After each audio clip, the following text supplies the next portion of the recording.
வாழ்க வையகம், வாழ்க வையகம், வாழ்க வளமுடன்.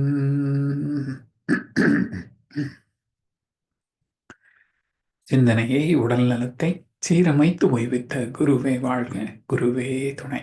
வேதாத்திரியம் வாழ்க வளமுடன்.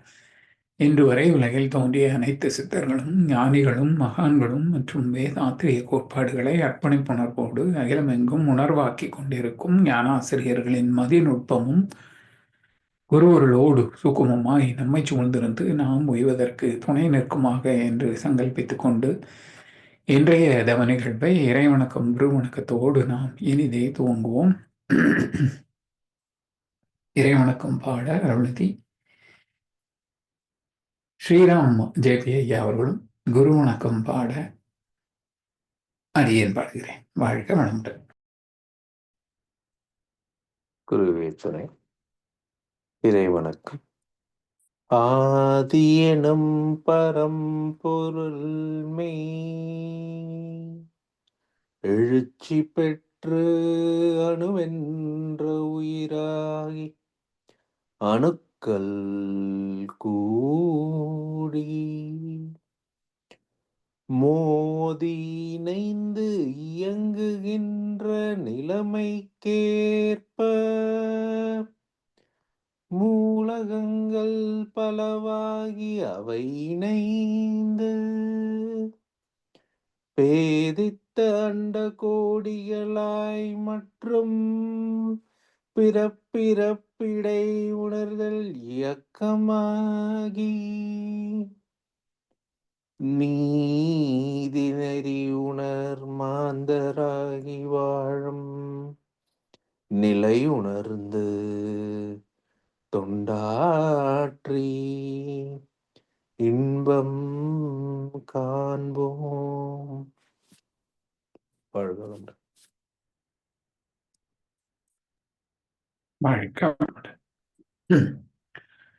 குரு வணக்கம். உய்யும் வகை தேடி உள்ளம் உருகி நின்றேன், உயர் ஞான தீட்சையினால் உள்ளொடுங்கி மெய்யுணர்வு என்ற பெரும் பதம் அடைந்தேன். மேல் நிலையில் மனம் நிலைத்து நிற்க நிற்க ஐயுணர்வும் ஒன்றாகி அறிவறிந்தேன். ஆசை என்ற வேகம் ஆராய்ச்சியாச்சு, செய்தொழில்களில் கடமை உணர்வு பெற்றேன். சிந்தனையில் ஆழ்ந்து பல விளக்கம் கண்டேன். குரு சிந்தனையில் ஆழ்ந்து பல விளக்கம் கண்டேன்.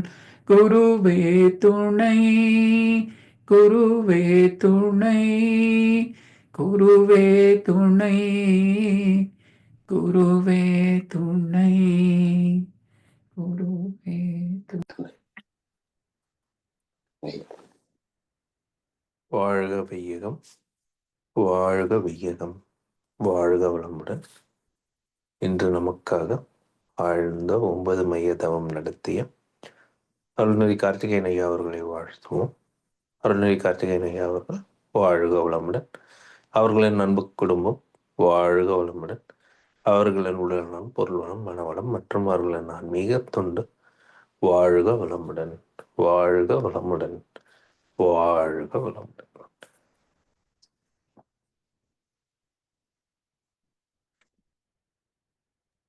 வாழ்க வளமுடன். தொடர்ந்து ஞானமும் வாழ்வும், மனிதருள் வேறுபாடு. இன்றைக்கு 5வது காரணம். இது பற்றி விளக்கம் வழங்கிட மூத்த பேராசிரியர் ஞானாசிரியர் அருள்நிதி பழனிசாமி வேலுசாமி ஐயா அவர்களை அன்போடு அழைத்தமைவோம். வாழ்க வளமுடன் ஐயா.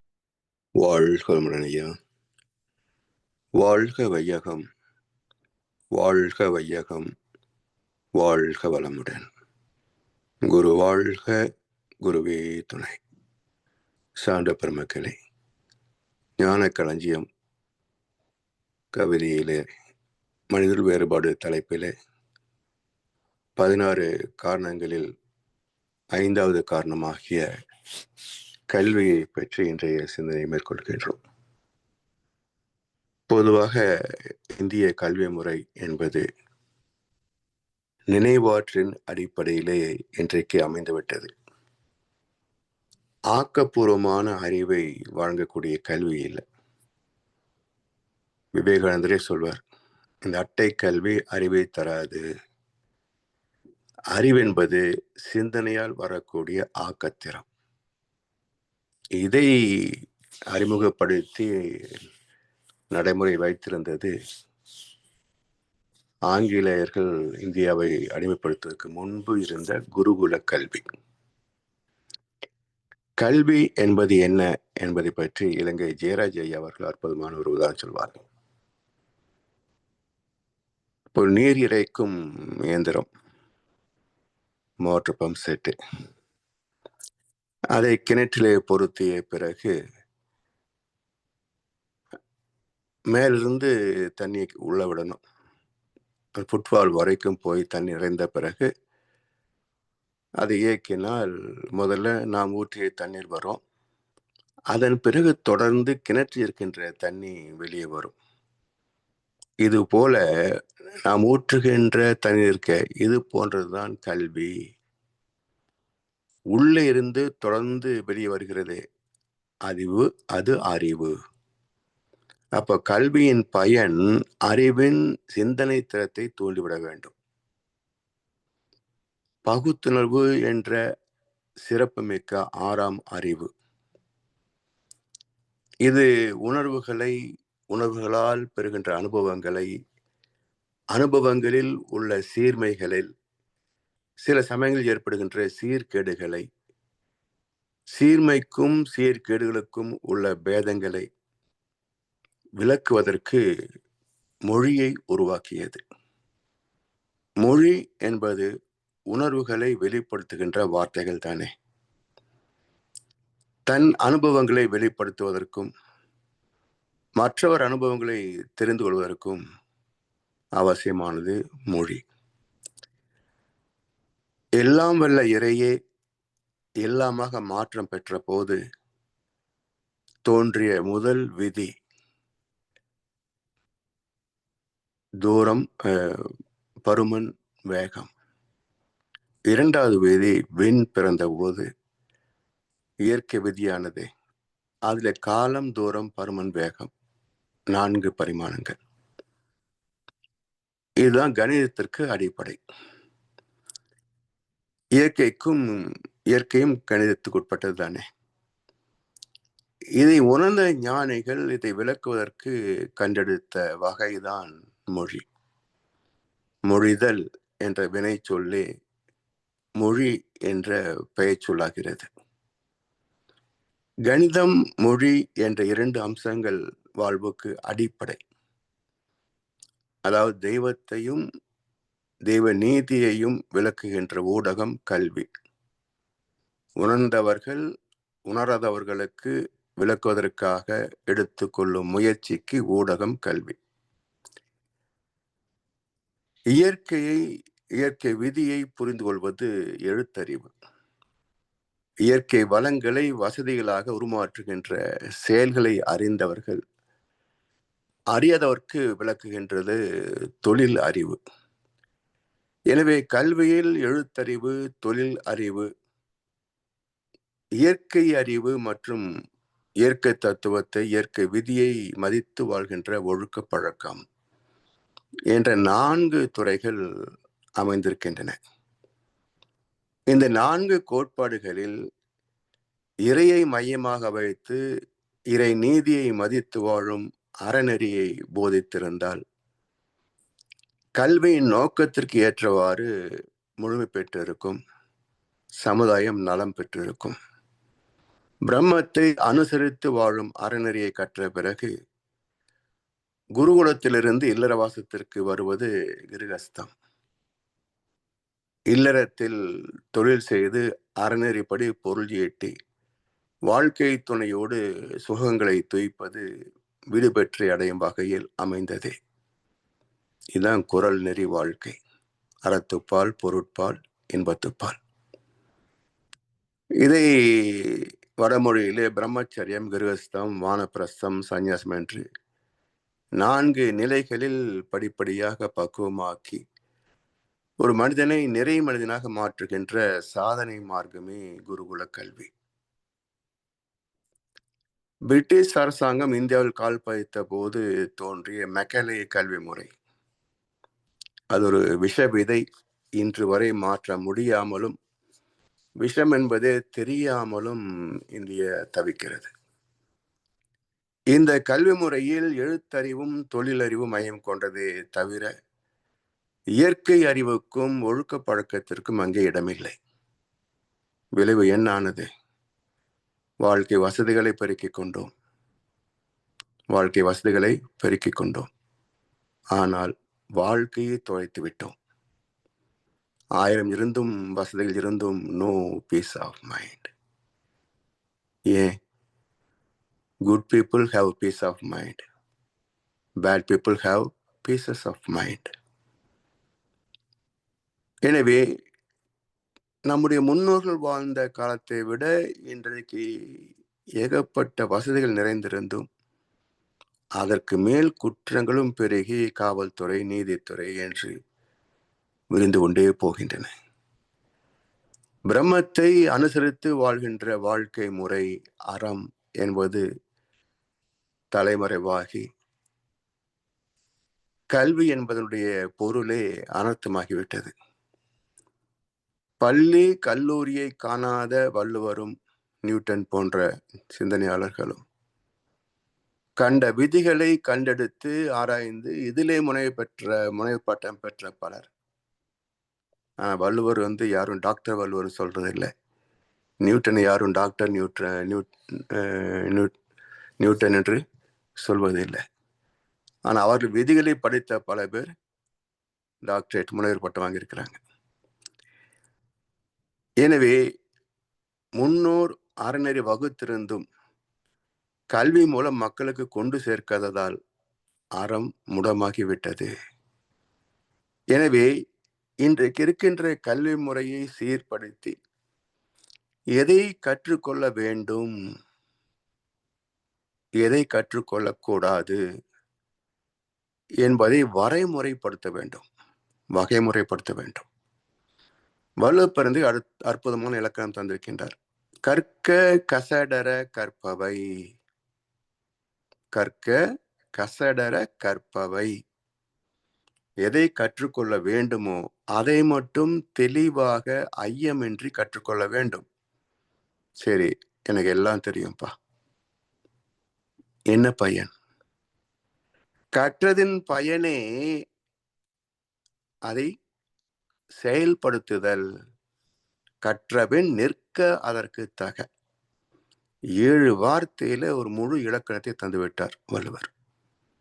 எதை கற்க வேண்டுமோ அதை கற்க வேண்டும்.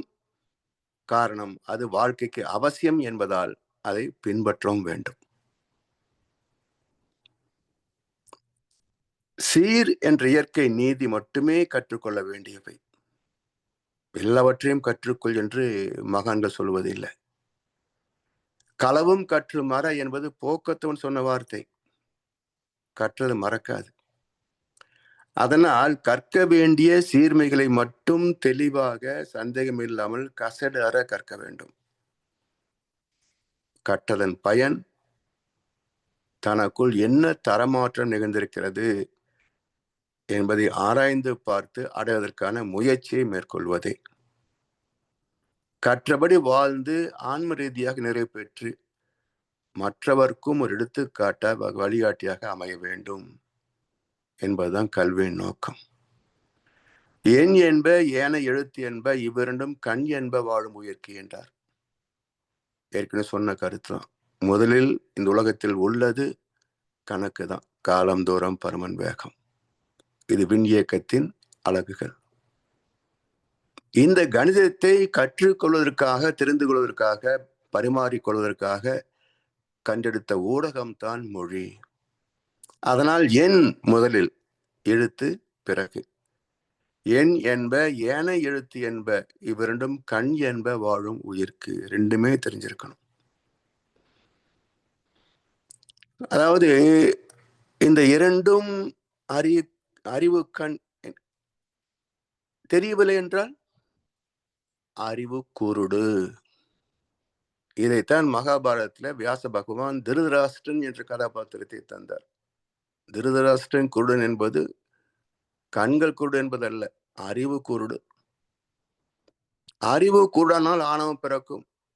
ஆணவம் பிறந்தால் தான் தனது என்ற எழுச்சிகள் தோன்றும். அதன் வெளிப்பாடு 6 தீய குணங்கள், 5 பாவச் செயல்கள். இதுதான் கௌரவர் படை. எனவே அறிவு குருடாக இருக்கக்கூடாது. கண்கள் குருடு ஒரு குறைபாடு அல்ல. அது இறைவனுடைய அவருடைய கர்ம பலன்களின் வெளிப்பாடு. ஆனால் அறிவு குருடு என்பது அறியாமையின் வெளிப்பாடு, முயற்சியின்மையின் வெளிப்பாடு. எனவே தொட்டனைத்து ஊறும் மணற்கேணி மாந்தர்க்கு கற்றனைத்து ஊறும் அறிவு.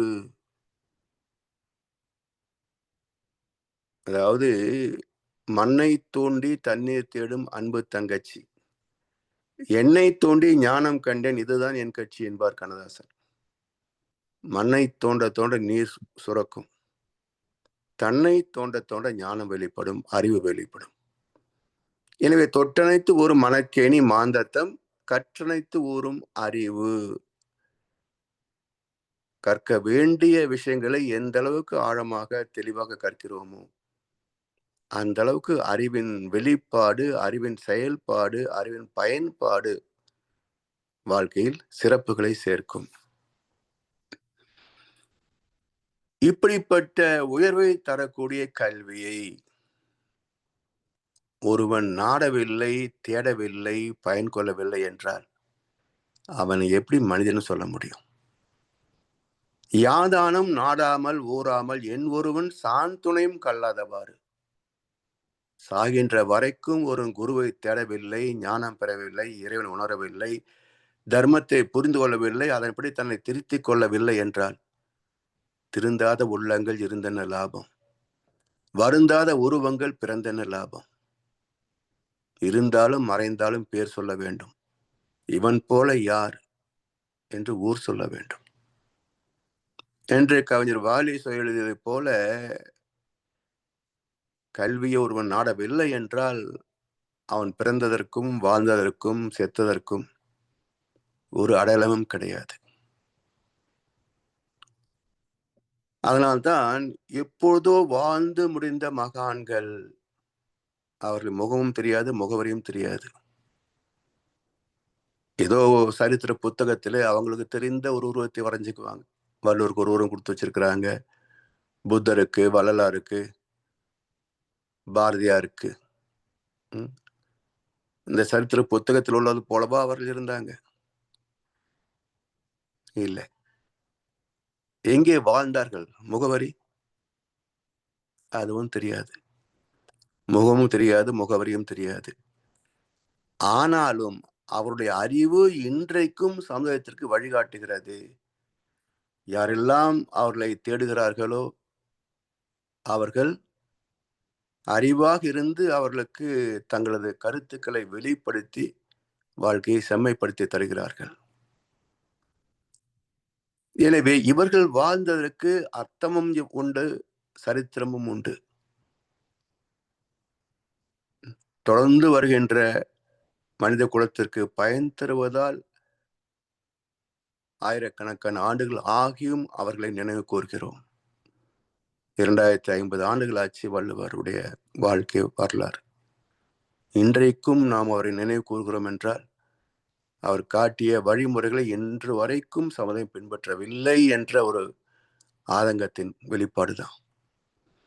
ஒருமைக்கண் தான் கற்ற கல்வி ஒருவருக்கு எழுமையும் ஏமாப்புடைத்து என்கிறார்.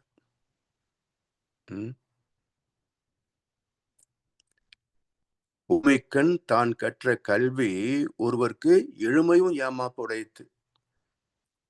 இது என்ன கல்வி? என்றால் மனதை ஒருமுகப்படுத்தி தெய்வத்தையும் தெய்வ நீதியையும் புரிந்து கொள்வதால் இயற்கையின் பேரறிவு நம் கருமையத்தில் அடக்கம் பெற பிறக்கின்ற குழந்தையும் திருவுடைய குழந்தையாக அமையும்.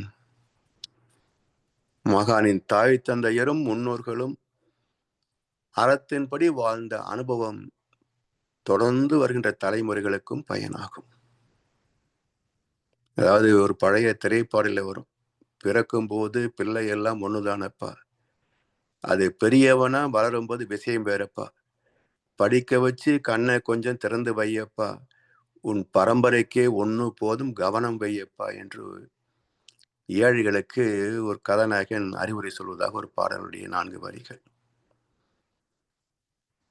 எனவே கேடு இல் விடு செல்வம், கொள்ளை போகாதது, அழியாதது, தவறு செய்யாதது, கேடு இல் விடு செல்வம் கல்வி. ஒருவருக்கு மாடு அல்ல மற்றையவை, மாடு என்றால் செல்வம்.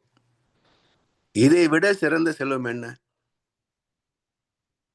கல்வியை விட ஒரு மனிதன் பெற வேண்டிய மதிப்புமிக்க செல்வம் எதுவும் இல்லை. இயற்கை அறிவு, ஒழுக்க பழக்கம், தொழிலறிவு, எழுத்தறிவு என்ற 4ம் பெற்றதனால் துன்பம் இல்லாத, குறையில்லாத இன்பத்தை மட்டுமே தரக்கூடிய சிறப்புடைய கல்வி. அதனால் இதை தவிர மதிப்புமிக்க செல்வம் வேறு இல்லை. அதிலேயும் ஆன்மீக கல்வி, செல்வத்திலும் உயர்ந்த செல்வம் ஆன்மீக கல்வி. ஒவ்வொரு பிறவிலையும் நாம் ஈட்ட வேண்டிய செல்வம் என்று கல்வியை பற்றி வள்ளுவர் சொன்னதை போல வேறு யாரும் விரித்து பேசியிருக்க முடியாது. கல்வியினால் பெற்ற பக்குவத்தின் பொறுத்தே மனிதனுடைய உருவம் மாறுகிறது.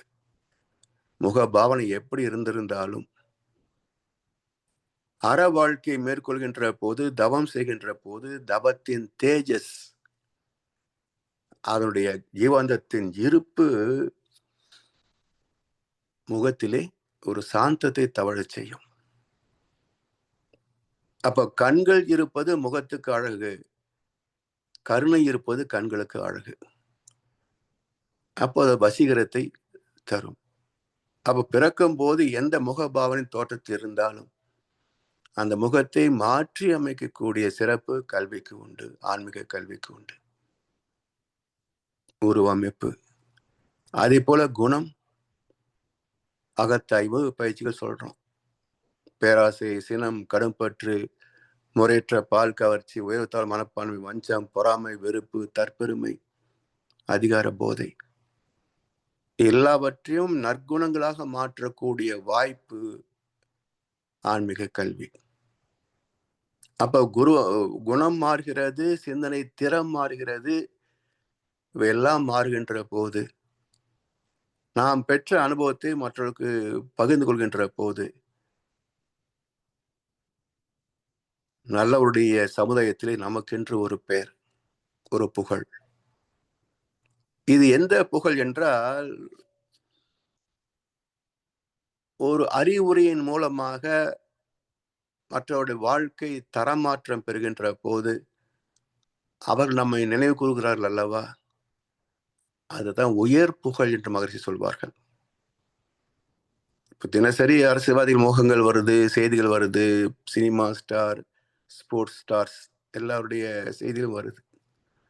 இவர்களால் சமுதாயத்திற்கு என்ன நன்மை என்று பார்த்தா ஒன்றும் இருக்காது. ஆனால் எத்தனையோ விஞ்ஞானிகள், சிந்தனையாளர்கள், சீர்திருத்தவாதிகள், தொண்டர்கள், இவர்கள் செய்த தொண்டு வாழ்க்கை சமூகத்தை மேம்படுத்தியிருக்கிறது. ஆனால் அவர்களுடைய பெயர் எத்தனை பேருக்கு தெரியும்? சில பேருக்கு தெரியும். ஆனால் சிலர் எந்த அளவுக்கு மதிப்பு தர்றாங்க? அதான் உயர் புகழ். கடைதனில் தூங்கியவன் முதல் இழந்தான், கொண்ட கடமையில் தூங்கியவன் புகழ் இழந்தான் என்பார் பட்டுக்கோட்டை கல்யாண சுந்தரம்.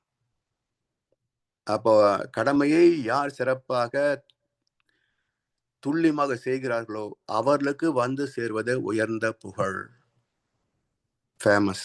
மற்றவங்க எல்லாம் பெறுவது பாப்புலாரிட்டி, விளம்பரம், அவ்வளவுதான். அடுத்தது உடல் வலிவு, சுகம், செல்வம். கல்வி பெறுகின்ற போது இந்த 4 விதிகளையும் புரிந்து கொள்கின்றோம். எழுத்தறிவு, தொழிலறிவு, இயற்கை தத்துவ அறிவு, ஒழுக்க பழக்கம். அப்ப ஒழுக்க பழக்கங்கள் மேன்மை பெறுகின்ற போது உடல் வலிமையும் காக்கப்படுகிறது, உடல் நலமும் காக்கப்படுகிறது. இந்த 6 சம்பத்துக்களையும் நிறைவாக பயன் கொள்கின்ற போது வந்து சேர்வது செல்வம், சொத்து. இப்படி 7 சம்பத்துக்களிலேயும் மாற்றத்தை தர வல்லது மிக முக்கியமான அம்சம் கல்வி. அதனால் கல்வியே வாழ்க்கையின் மிக முக்கியமான அம்சம் என்பதை எல்லோரும் புரிந்திருந்தாலும் இந்த கல்வியிலே உள்ள குறைபாடு ஒழுக்கம் கற்றுக் கொடுக்கப்படுவதில்லை. மாரல் கிளாஸ் கிடையாது. இறை தத்துவத்தை பற்றிய விளக்கம் கிடையாது. அதிலேயும் சட்ட ரீதியான ஒரு இந்தியாவில் சட்ட ரீதியான ஒரு ஏமாற்று வேலை என்னன்னு பாருங்களேன். கிறிஸ்தவம், இஸ்லாம் இவரெல்லாம் பள்ளி வைத்து மத நூல்களை போதிக்கலாம். ஆனால் இந்துக்கள் பள்ளியிலே மத நூலை போதிக்கக்கூடாது. மதம் என்பது என்னங்க? ஒரு மார்க்கம், அவ்வளவுதான். ஆனா எல்லா மத நூல்களில் இருப்பது என்ன? இறை உணர்வு, அறநெறி, 2 தானே. இதை முழுமைப்படுத்தி 3 முக்கியமான மத நூல்களையும் எல்லோரும் கற்றுக்கொள்ளக்கூடிய வாய்ப்பை தந்துவிட்டால் எங்கே பிரிவினை? அப்ப இந்த 3 இணைத்து 3 மதங்களும் சொல்லுகின்ற அடிப்படை கல்வி ஒன்றுதான் என்பதை நிரூபிக்கக்கூடிய ஒரே மார்க்கம் வேதத்திரியம். இதை நம்மால் தான் இணைக்க முடியும். அப்ப இதை இணைத்து ஒழுக்கத்தை பேசுகின்ற போது 3 மத நூலிலிருந்தும் எடுத்துக்காட்டு சொல்லலாம். இறை தத்துவத்தை பேசுகின்ற போது 3 மத நூலிலிருந்தும் எடுத்துக்காட்டலாம். இதுவும் ஒன்றுக்கொன்று முரண்படவில்லை. இதை புரியாத அரைவேக்காடுகள் செய்கின்ற கூத்து தான் இந்தியாவில் இருக்கின்ற அத்தனை பிரச்சனைகளுக்கும் காரணம். தெரிந்தவர்களை பயன்கொள்ள மாட்டாங்க. மக்களும் அப்படித்தான்.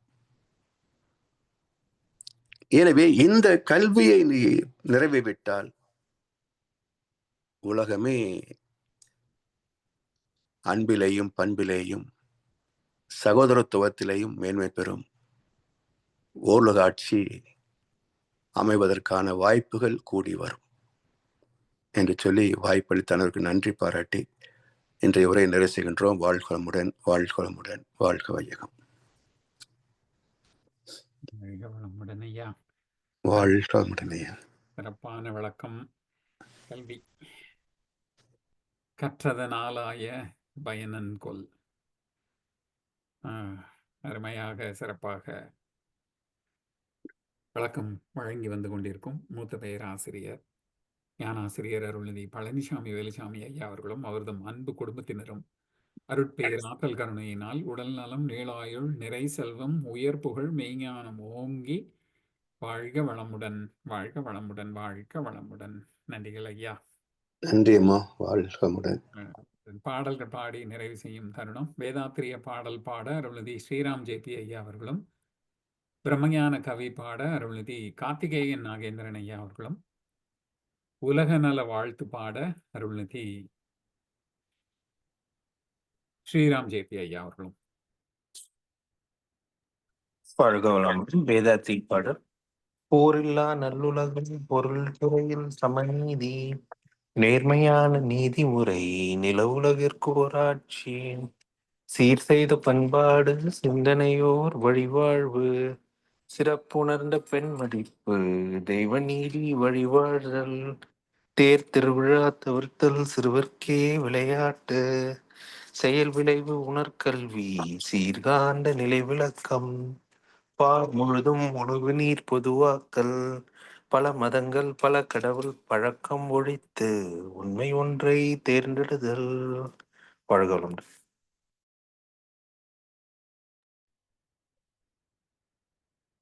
பிரம்மஞான கவி. இறைவெளியே தன்னிருக்க சூழ்ந்தழுத்தும் மாற்றல் இதன் திணிவு மடிப்பு விழ சுழலும் நுண்விண்ணாம் இதன் திணிவு மடிப்பு விழ சுழலும் நுண்விண்ணாம் நிறைவெளியில் விண் சுழல நெருக்குகின்ற உரசல் நிலைவெளியில் எழுப்புகின்ற நேரலைகள்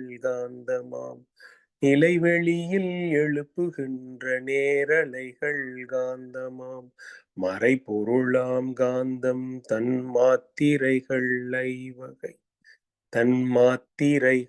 ஐவகை மலைக்காதீர்வின் கூட்டம் மாபூதம்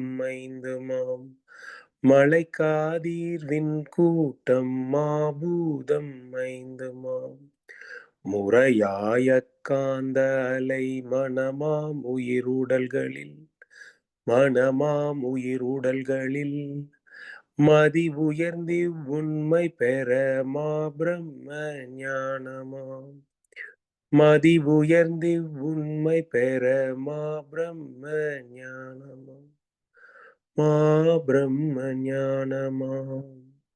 வாழ்க வளமுடன்.